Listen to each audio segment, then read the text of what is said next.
चलिए ब्रेक के बाद आप सभी का स्वागत है। ऑपरेशन सिंदूर में इंडियन नेवी ने साइलेंट रहकर अपना रोल निभाया और इस तरह से निभाया कि पाकिस्तान के वॉरशिप अपने हार्बर से ही बाहर नहीं आ पाए। इंडियन नेवी का दबाव इतना ज्यादा था कि पाकिस्तान ने समंदर में कोई हरकत करने की भी सोच नहीं रखी। साथ ही इंडियन नेवी के कैरियर बैटल ग्रुप और दूसरे वॉरशिप ने जिस तरह से पेट्रोलिंग की और निगरानी की, उससे कई मर्चेंट शिप ने अपना रास्ता बदल लिया और पाकिस्तान के पोर्ट पर जाने से बचने लगे। इंडियन नेवी की तैनाती ने पाकिस्तान को साफ संदेश दे दिया था कि अगर पाकिस्तान ज्यादा तनाव बढ़ाता है यानी स्थिति ज्यादा एक्सीलेट होती है तो नेवी के निशाने पर सिर्फ उसके वॉरशिप ही नहीं बल्कि पूरा कराची था। एक तरफ पाकिस्तान के एयरफोर्स और आर्मी को भारत की एयरफोर्स और आर्मी करारा जवाब दे रही थी, तो वहीं इंडियन नेवी की तरफ से साफ था कि अगर पाकिस्तान बाज नहीं आएगा तो पूरा कराची पोर्ट समंदर में डुबा देती। 36 युद्धपोत, 7 डिस्ट्रॉयर, पनडुब्बियों से कराची पोर्ट पर होती चढ़ाई। उस रात कराची में तबाही की प्लानिंग थी। सिर्फ सरकार के इशारे का इंतजार था, कराची स्वाहा होता, क्रोध में जल जाता कराची। भारत पाकिस्तान वॉर पर भारतीय सेना ने बड़ा खुलासा किया है। भारतीय सेना ने कहा है कि इंडियन नेवी को सिर्फ सरकार के इशारे का इंतजार था, इशारा मिलते ही हम कराची पोर्ट को तबाह कर देते। The aim was to revalidate our crew, armament, equipment and platform readiness to deliver various ordnance on selected targets precisely. Thereafter, our forces remained forward deployed in the Northern Arabian Sea in a dissuasive and deterrent posture with full readiness and capacity to strike select targets at sea and on land, including Karachi at time of our choosing. नौसेना की ओर से कहा गया है कि युद्धपोत अरब सागर में मोर्चा संभाले हुए थे। भारतीय नौसेना की जबरदस्त क्षमता के कारण ही पाकिस्तान ने युद्ध विराम की गुहार लगाई। On 22nd April, the Indian Navy's Carrier Battle Group, surface forces, submarines and aviation assets were immediately deployed at sea with full combat readiness in concert with the joint operation plan of the Indian Defence Forces. You may be aware that we tested and refined tactics and procedures at sea during multiple weapon firings in the Arabian Sea within 96 hours of the terrorist attack. Operation Sindoor के तहत भारतीय नौसेना ने 36 युद्धपोतों की तैनाती की थी।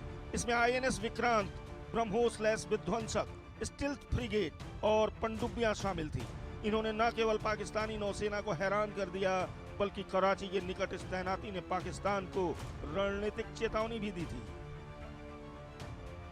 इस ऑपरेशन में भारतीय नौसेना ने कराची के निकट अरब सागर में 36 युद्धपोतों की तैनाती की थी, जिसमें स्वदेशी विमान वाहक पोत आईएनएस विक्रांत, 7 विध्वंसक, 7 फ्रिगेट पनडुब्बियां और तेज हमलावर नौकाएं शामिल थीं। ये तैनाती भारत की समुद्री ताकत का शानदार प्रदर्शन है, जिसने पाकिस्तान को काफी पीछे धकेल दिया। 1971 के भारत पाक युद्ध में भारतीय नौसेना ने ऑपरेशन ट्राइडेंट और ऑपरेशन पाइथन के दौरान कराची बंदरगाह पर हमला करने के लिए केवल 6 युद्धपोतों का उपयोग किया था। उस हमले ने पाकिस्तान की समुद्री रसद को तबाह कर दिया था। लेकिन ऑपरेशन सिंदूर में भारतीय नौसेना ने 36 युद्धपोतों की तैनाती की, जो 1971 की तुलना में 6 गुना अधिक है। लिहाजा इंडियन नेवी ऑपरेशन सिंदूर की रात कराची में तबाही के मूड में थी। पूरा कराची पोर्ट स्वाहा हो जाता। तो दोनों मेहमान हमारे साथ बने हुए हैं, उनका परिचय एक बार फिर से आपसे करवा दूं मैं। हमारे साथ retired major general Brajesh Kumar ji जुड़े हुए डिफेंस एक्सपर्ट के तौर पर। हमारे साथ रिटायर्ड कमांडर भूषण दीवान जी जुड़े हैं डिफेंस एक्सपर्ट के तौर पर। ब्रजेश जी, जिस तरीके से यहाँ पर इंडियन नेवी के टारगेट पर कराची था, ऐसे में कितना बड़ा संदेश ये पाकिस्तान के लिए है? वो पाकिस्तान, वो आतंकिस्तान जो लगातार गीदड़ भभकियां दे रहा था लेकिन उसके बावजूद भी कुछ कर नहीं पाया। दावे उसने भी तमाम किए कि हमारे भी एयर डिफेंस सिस्टम तैनात है, लेकिन किस तरीके से उसके चाइनीज ये एयर डिफेंस सिस्टम तैनात थे वो हम सभी ने देखा। भारत के जो सेना के एक एक टारगेट थे वो निशाने पर जाकर लगे, लेकिन पाकिस्तान का एक भी टारगेट जो है वो नहीं हो पाया सफल, जिसे भारतीय सेना ने बार बार नाकाम किया। अभिषेक जी, ये नेवी जो है साइलेंट और बहुत ही पोटेंट फोर्स, बिल्कुल। और ये जहां पाकिस्तान और हमारी जो ज्योग्राफी को देखें तो इतनी पावरफुल नेवी, दोनों सी डोमिनेशन का काम और सी डिनायल का काम बहुत बखूबी से कर सकते, और ज्यादा इंपॉर्टेंट है कि ये मल्टी डायमेंशनल है, हवाई जहाज से भी, सरफेस पे भी और सबमरीन से। तो इरादा था पाकिस्तान के ऊपर एक दबाव डाल, मनोबल उनका नीचा कर, और इस दफा सर्विसेज के तीनों अंगों ने बहुत जॉइंटनेस दिखाई है और इतना मैशिनेशन, इतनी प्रिसिशन दिखाई है कि इसका असर पाकिस्तान पे 2.5 दिन के अंदर मिल गया। एक तो जरूर जब एयरफोर्स के फाइटर्स, बॉम्बर्स ने प्रिसिशन बॉम्बिंग की उनके स्ट्रेटेजिक टारगेट पे,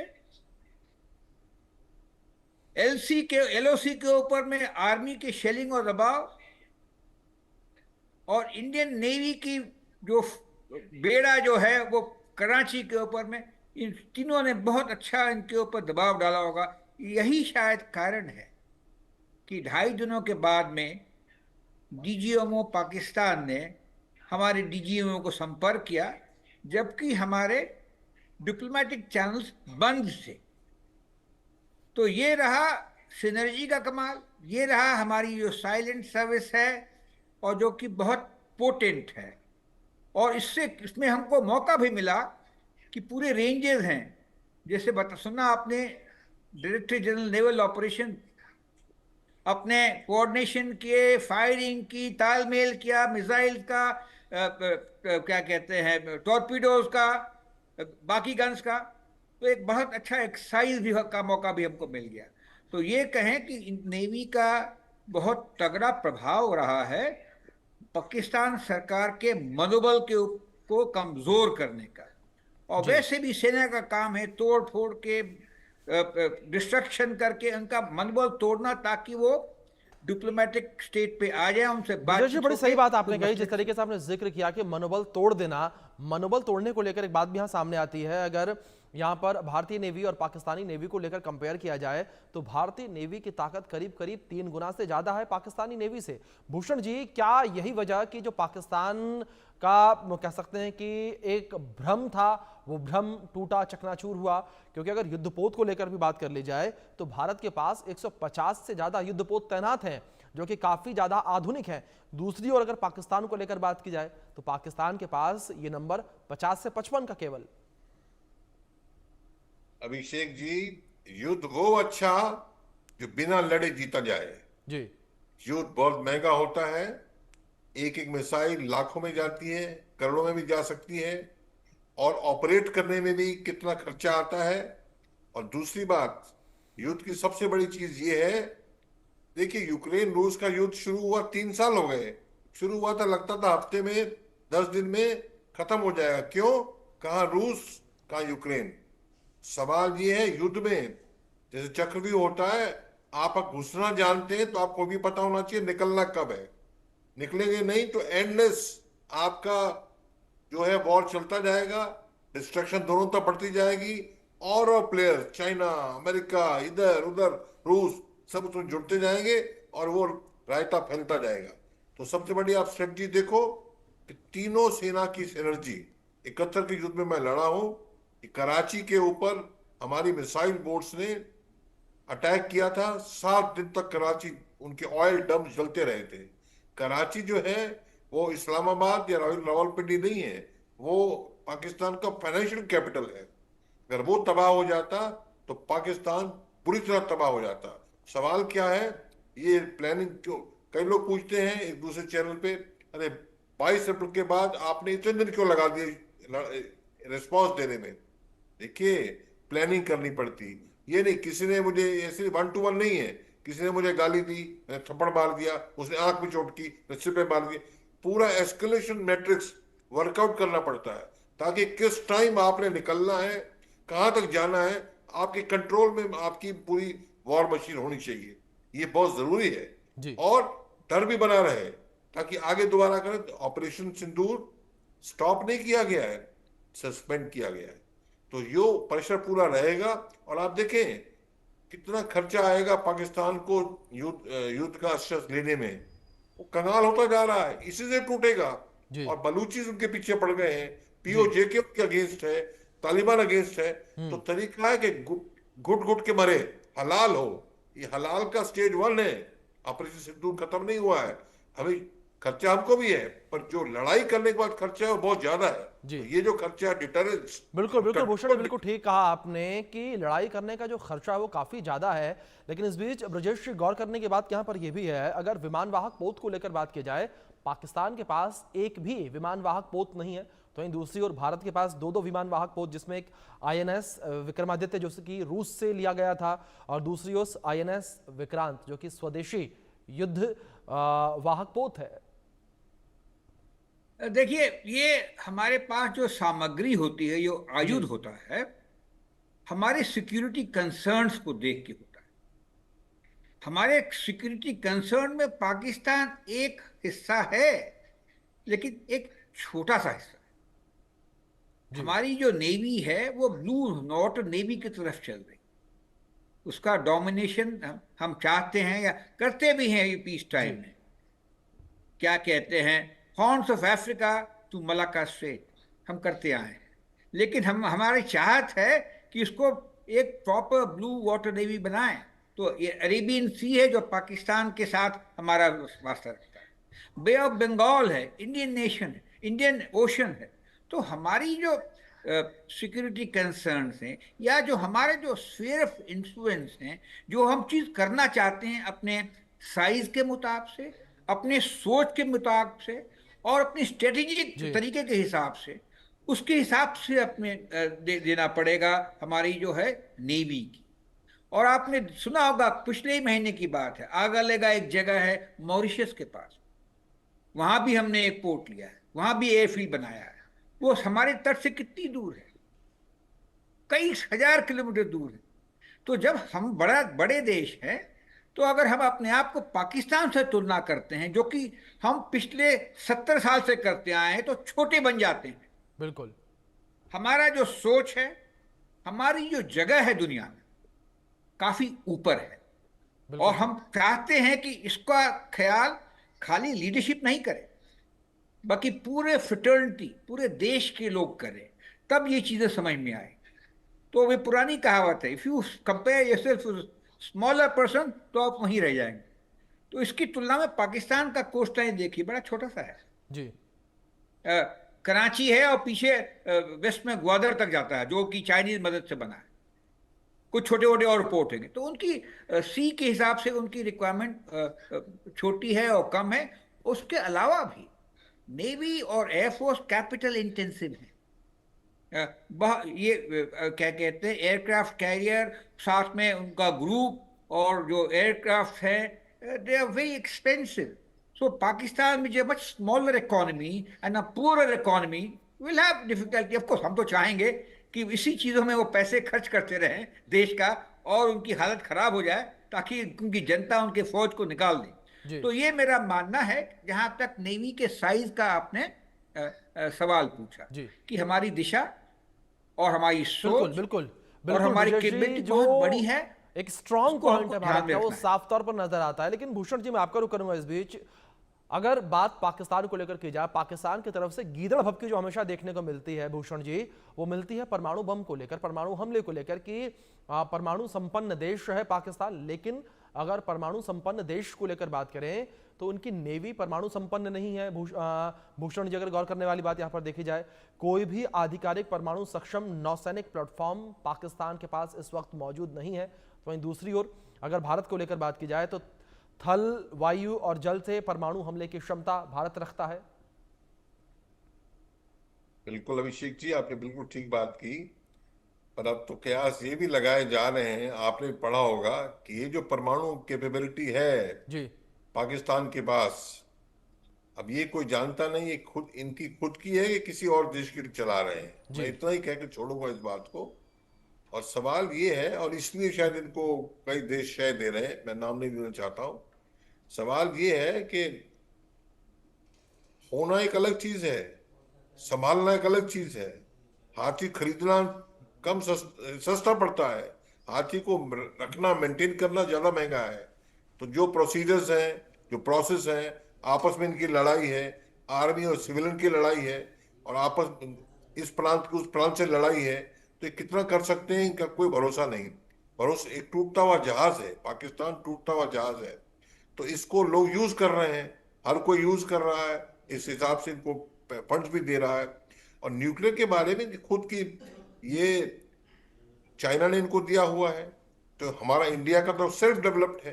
जो सेल्फ डेवलप्ड होता है, जो खुद का दम होता है, जी उसमें आप कभी भी चेंजेस ला सकते हैं। जी तो ये इनके अभी जो आपने और भी सुना है, जो रेडिएशन उनकी हुई है, जो अमेरिकन एयरप्लेन आया रेडिएशन रेडिएशन मॉनिटरिंग के लिए आया है, और रेडिएशन ज्यादा निकली है, तो बोरॉन चीज जो इजिप्ट में, मिस्र में जो नील नदी है, नील, उस नदी में बोरॉन मिलता है, बोरॉन लेके आई और रेडिएशन को पैच बंद करने के लिए कहा जाता है। ये भी अभी तो टाइम निकलेगा, सारी बातें आएंगी।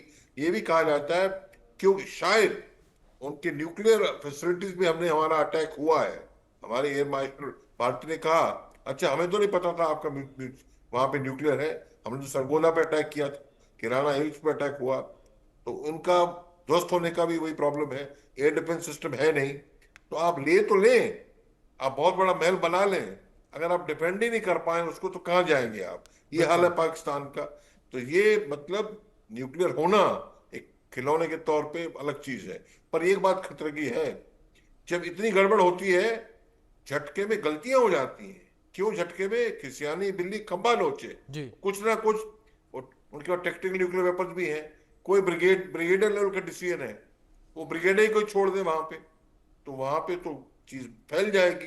तो इररिस्पॉन्सिबल, गैर जिम्मेवार व्यवहार ऐसे देश से हो जाता है जो कोई किसी बेसिस पे नहीं खड़ा है, किसी कोई कंट्रोल नहीं, कोई सिस्टम नहीं। यहाँ देखिए मीटिंग हो रही है, सब प्रॉपर मीटिंग हो रही है, सिविलियन का अपना रोल है, प्लानर्स का अपना रोल है, वहां तो किसी कुछ नहीं है। अभी आपको एक बताओ, मैं और बताता हूँ आप, जी जो जिस दिन सीज फायर हुआ है, जी उसके बाद फिर फायरिंग होती रही शाम को। कयास ये भी लगाए जा रहे हैं कि आसिम मुनीर सीज फायर नहीं चाह रहे थे, जी शहबाज शरीफ चाह रहे थे। जी तो सिविलियन और डिफेंस की टसल में ही वो, तुम ने माना है हम तो लड़ते रहेंगे, इस टाइप से भी बातें हुई हैं। क्या क्या इस देश का क्या वजूद है? पर ये हमें कि क्योंकि इरेस्पॉन्सिबल है। देखिए कहते हैं ना, अक्लमंद दुश्मन बेवकूफ दोस्त से अच्छा होता है। एक बिल्कुल उल्टा भी ठीक है, बेवकूफ बिल्कुल दुश्मन और खतरनाक है, वो तो और खतरा कर सकता है। तो ये हमें और फूक फूक के प्लान कर करके चलना पड़ेगा। अगर वो बिल्कुल ठीक गैर है भूषण जी, जिम्मेदार है, आपने बिल्कुल ठीक कहा आपने कि एक एक कदम जो है सोच समझ के रखना होगा, फूंक फूंक कर रखना होगा। ब्रजेश जी, मैं आपका रुख करूंगा। जिस तरीके से भूषण जी ने जिक्र किया कि जो भारतीय नौसेना है वो आत्मनिर्भरता के तहत लगातार आगे बढ़ रही है, और एक पॉइंट उन्होंने और काफी अच्छा कहा कि जो हम खुद से चीजों को बनाते हैं, आगे चलकर उन्हें हम अपग्रेड भी खुद से कर सकते हैं, उसकी संभावनाएं ज्यादा रहती हैं। लेकिन दूसरी ओर ब्रजेश जी, गौर करने की बात यह है कि जो पाकिस्तान है वो अपने बलबूते पर कुछ भी नहीं कर रहा, चीन के बलबूते पर वो बिलबिलाता नजर आता है हमेशा। देखिए, ये तो पाकिस्तान की फितरत है। जी पहले अमेरिका के बल पे था, बाद में चीन के बल पे, और अभी भी माने तो अमेरिका के उसके साथ ज्यादा अच्छे संबंध हैं। जितने उनके जर्नल्स हैं, जी उनकी सारी प्रॉपर्टी जो है, या उनके जो परिवार के गण यूएस में ही रहते हैं। तो ये तो रहेगा ही स्वावलंबी होने का। लेकिन एक बात हमें ध्यान रखना पड़ेगा, हमने आत्मनिर्भर भारत जो अभी शुरू किया है 8 साल पहले या 10 साल पहले, जी अभी इन्फेंसी के स्टेज में है। आज के डेट में ये लोगों को पता होना चाहिए, अभी भी हमारा जो डिपेंडेंस है इंपोर्टेड आर्म्स एम्यूनिशन सिस्टम पे, वो 70-75% है।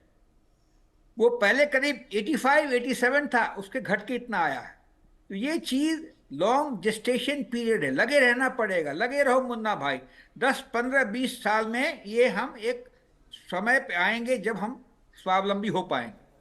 अगर आप दुनिया की जो फैक्ट्रीज देखते हैं एयरक्राफ्ट की, अमेरिका में डगलस की, या फिएट की जो फैक्ट्री इटली की है, या लैंड रोवर है जो बनाते हैं आर्ममेंट, ये सब सेकेंड वर्ल्ड वॉर के पनपे हुए हैं। उनको करीब 180 साल लग गए इस माहौल में आने के लिए। तो बिल्कुल। इसके अगर तुलना में देखें, जो हमारा होम ग्रोन एफर्ट बहुत अच्छा है, खासकर 3 जगहों पर। वन इज एटॉमिक एनर्जी, दूसरा स्पेस, और तीसरा मिसाइल प्रोग्राम। ये बिल्कुल स्वावलंबी है और सक्सेसफुल है। जी बाकी जगहों में हम कोशिश कर रहे हैं और बहुत तेजी से कर रहे हैं। जी एक एग्जाम्पल हमेशा आता है ब्रह्मोस का। जी हमने बनाया, उसको हम बाहर एक्सपोर्ट भी करते हैं, और उसका बखूबी से अभी हमने इस्तेमाल भी किया है। तो ये रही स्वावलंबी के बारे में। और स्वावलंबी में होने के लिए हमारे देश के लोगों का योगदान होना पड़ेगा। जी हम आईआईटी में पढ़ें और ज़्यादा पैसा लेने के लिए आईटी इंजीनियर बन के बाहर चले जाएं, तो स्वावलंबी कैसे बनेंगे? हम कहते रहते हैं पाकिस्तान को विश्वास मत करना, धोखा देता है। जी हम करते क्या उसके बारे में? हमको स्वावलंबी होना पड़ेगा, हमारा इकोनॉमिक ऊपर होना पड़ेगा। क्या हम उतना काम करते हैं? बिल्कुल। ये खाली मोदी जी की रिक्वायरमेंट नहीं है। 140 करोड़ के लोग, हमारी बहस हो जाती है कि 60 घंटे काम करें या 70 घंटे हफ्ते में काम बिल्कुल करें, बहुत ठीक ज्यादा कहा है। आपने। अगर आत्मनिर्भरता को लेकर बात करें, भारत लगातार हर क्षेत्र में आत्मनिर्भर होता नजर आ रहा है। और बात अगर रक्षा के क्षेत्र को लेकर करें, तो रक्षा के क्षेत्र में भारत की जो आत्मनिर्भरता है लगातार हम लोग देख रहे हैं। और जाहिर तौर पर आतंकिस्तान भी अब इस आत्मनिर्भरता से थर्राया घूम रहा होगा। फिलहाल आप दोनों मेहमानों का बहुत शुक्रिया जुड़ने के लिए, अपना कीमती वक्त इंडिया न्यूज को देने के लिए। वक्त छोटे से ब्रेक का है, बने रहें इंडिया न्यूज के साथ।